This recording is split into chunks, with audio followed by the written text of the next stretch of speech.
Hello guys, welcome back to my YouTube channel. Thank you so much for joining me. Thank you for being here. I really appreciate you. Do not forget to subscribe if it's the first time coming across le channel lena. Make sijongeni uNandi and the Ref betuna make si review le show ku season 2 episode 2. Yo, a lot is going on kule show lena, iya draina apha emphefumulweni. Yazi yakhubaza nje emoyeni. Baphima no sister baka Rev or ifamily yakhe thini bona xa bebona ephethwe ngale ndlela nguNandi. Hayi, this is not on at all.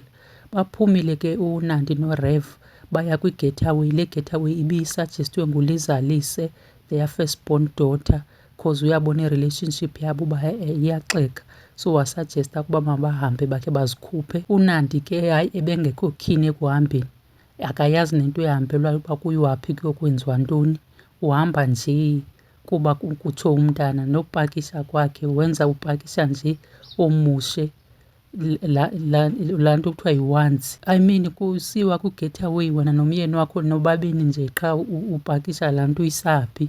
Waye ungathathi ilanjari? Hayi bethunana le ntombazana lena. Bafikile kwikhabhini yabo, the place bebeye kuyo it's very beautiful, the room is lovely. Wathi ke uNandi ufuna ukufreshen apha, wahamba wayongena e-bathroom alone. Kwale nto yoba angasugesti into yoba mabangene bobabini kuba kaloku befanuba uthe masize sizofreshen apha sobabini. And uNandi into endiyinotisayo akanayo nencoko nomyeni wakhe, ngathi zizi-strangers. Angekhe nje uthi abantu banabantwana abayi-7 bobabini. Hayi, uNandi is no longer loves this man. Andiyazi nje ubusahlelele ntoni apha. And she even said so herself wathi akasamthandi. But my question is why usahleli naye? Uzawuthi uhlalela abantwana, but abantwana uyabakhubaza ngale ndlela xa bebona nje yonke le mpatho. And bazawubukhula becinga mhlawumbi umtshato ufanele ube nje, kanti umtshato awuyiyo nje le nto le bakuyo. uRev kuye wahlala ngasepulini for ii-cocktails, wahlala walinda uNandi. Wafika uNandi ngexesha lakhe lothanda, oko lo mntu ebehleli yedwa. Nofika kwakhe nje uyambona uba udinekile, aka-apologize no-apologize. Bathe basebhizi basancokola, waphakama uNandi wahamba wamshiya apho. I mean le ndoda ibikade ihleli yodwa apha, wena usekamereni userumini wedwa, still futhi uncokola nje kancinci uphinde umshiya yedwa. Waye ungathi manihambe ke bhetere nibuyele erumini xa uthi umshiya yedwa apho and uthatha ii-drinks zakhe uba ubutywala bumfanelanga. Caba bufanele wena ntombazana. Hayi, le ntombazana lena, le couple lena bethuna, there's no love here, akuna affection nje at all. Nokwakumane nincumelana akukho nje tu. I feel for this Rev. And the fact that uLizalise uthi uyayazi uba abazali bakhe uba bayalwa kulaa khabhini bakuyo, kulaa retreat bakuyo currently, athi umamakhe uyayishunqisa, meaning nomntana uyayazi uba unina ngunongqwazi. Hayi uNandi. And ke uNandi got angry on the second date yabo simply because uRev ucela into enye, uthi ucela zibe khona izinto abazifihlayo kwi-social media, bangathethi yonke into lena, iinto zomtshato wabo bazifihle, zibe khona izinto ezingethethwayo because xa kucacile uba kulo mtshato wabo yonke into ithathisiwe kwi-social media. Hayi, wakwati uNandi mntakaba waphuma wahamba wamthuka uRev wamshiya apho ugqiba kwakhe. Andiyiboni, I mean ibiyintoni ibikwatisa kule conversation because ebekhama uRev, akho kwanto bengekho mimoya ibiphezulu.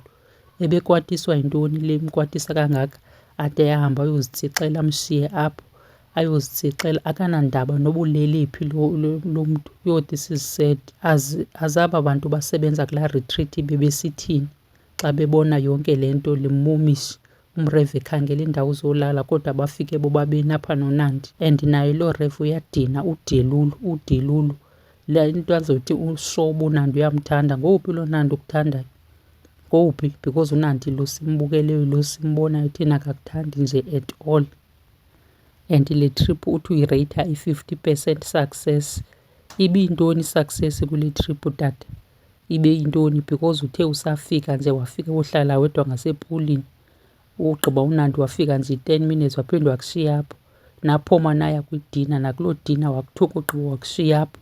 Wogqiba wazitsixela wadinga indawo yolala, wahlala phandle, awabi nandawo yolala. So i-50% success yeyiphi? Because kaloku wena udinge indawo yolala, uvuka kwakhe wavuka wayoma phezu kwebhriji wakhe walila nolila, wabe yena lo Nandi wakhe ebhizi esithi i-English breakfast, engenandaba noba uphi, ulele phi, kwathini, kwenzeka ntoni ngabo. Ibi-100% fail le i-retreat. And ke istress sami salo tata uyawusuka awe yinhliziyo one day because indlela nje aphethwe ngayo nguNandi. Andiyazi kwaye abantu bengazama ukumkhupha apha bamncede bethuna nalo tata, ifemeli yakhe, icawe yakhe, intoni. This is not a marriage. Umtshato lo ayinguwongo, siskem isakuskem uNandi. Ukuskemile wena, wakupha abantwana abayi-7 wakubophelela phantsi ogqiba uya kugezela ngoku. Yho. Okay guys, mandiyibeke apha le video yanamhlanje. Thank you so much for watching. Do not forget to subscribe if you haven't subscribed yet. Until next time, bye for now.